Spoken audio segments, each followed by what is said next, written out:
Assalamualaikum warahmatullahi wabarakatuh. Perkenalkan, nama saya Wildan Maulana Akbar. NPM saya 243507111190.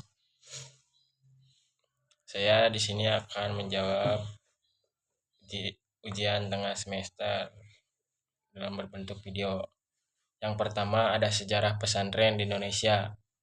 Nah, sejauh ini tidak ada catatan yang jelas. Kapankah pesantren yang pertama kali berdiri? Mas Tuhu memperkirakan pesantren telah ada sejak 300 sampai 400 tahun yang lalu. Sementara itu, Departemen Agama memberikan keterangan bahwa pesantren pertama didirikan pada tahun 1062. Nama pesantren Jantampes II di Pamekasan, Madura. Dan ada yang menyebutkan pesantren pertama didirikan oleh Raden Rahmat pada abad 15. Ada juga yang berpendapat bahwa pesantren pertama kali diperkenalkan ke Nusantara di Indonesia. Pesantren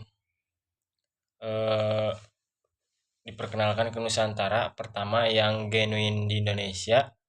Pesantren mempunyai peran yang signifikan terhadap perjuangan kemerdekaan Indonesia.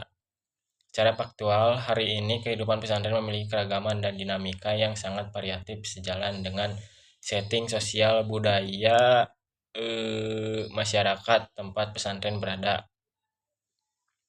Yang kedua, ada pendekatan dan fungsi dalam kajian pesantren.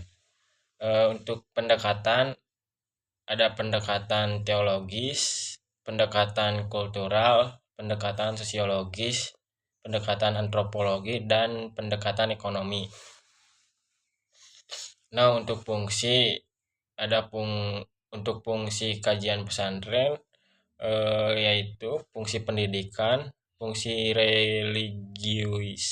religiusitas, terus fungsi sosial, fungsi politik, dan fungsi pemberdayaan ekonomi. Yang ketiga adalah bentuk hubungan pesantren dan politik. Nah, untuk bentuk hubungan pesantren dan politik, yang pertama ada memiliki hubungan langsung sebagai aktor politik.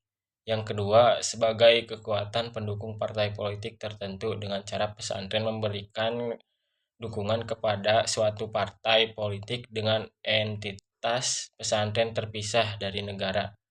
Yang ketiga, sebagai legitimasi dan pelengkap dari keberadaan politik atau negara. Nah, seterusnya saya akan menjawab nomor 4.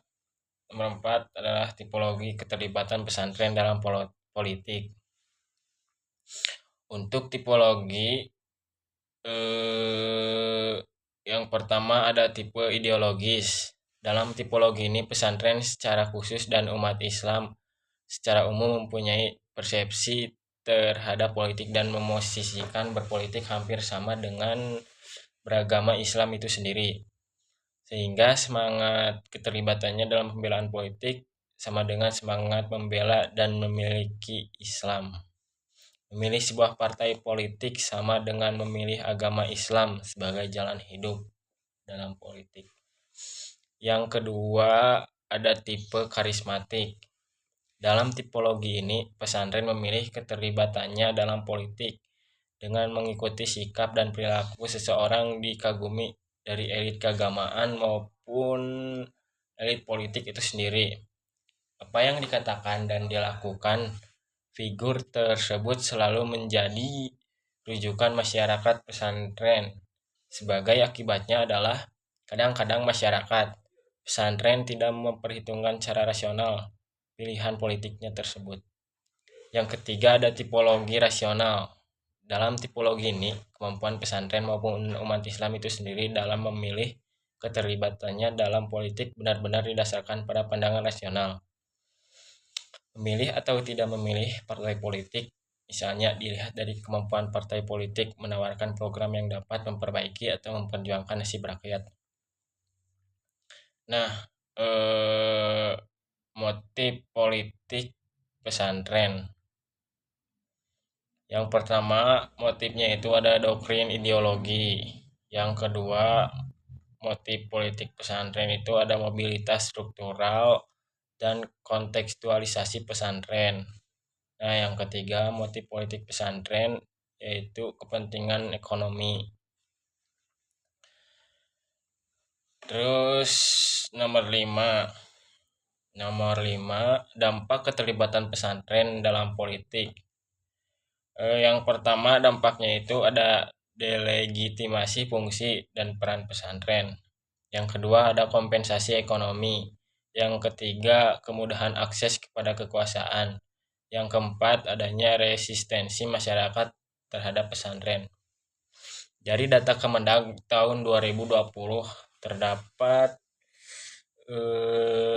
sedikitnya 25.938 pesantren dan ada sekitar santri sekitar 3.962.700 santri. Jumlah yang begitu besar selalu menarik minat para politisi untuk meraih dukungan legitimasi dari kiai dan pesantren. Maka simbiosis politik akan selalu terbangun antara masyarakat pesantren dengan kekuatan infrastruktur politik lain, partai politik atau elit politik. Kekuatan politik pesantren selalu dimanfaatkan dari dua arah berbeda, dari dalam oleh elit pesantren itu sendiri dan dari luar yakni oleh elit-elit politik. Nah, yang terakhir nomor 6 saya akan menjawab budaya politik pesantren. Nah, untuk budaya politik pesantren, yang pertama, pesantren memiliki beragam budaya politik yang berimbas pada perilaku politik masyarakat pesantren itu sendiri. Yang kedua ada relasi kiai. Yang kedua ada relasi kiai, ulama, ajengan dari dengan negara, pemerintah menentukan bentuk budaya politik di pesantren itu sendiri. Yang ketiga, budaya politik di pesantren selain dipengaruhi oleh elit pesantrennya juga dipengaruhi oleh tradisi keilmuan masing-masing. Cukup sekian jawaban dari saya, Pak. Terima kasih.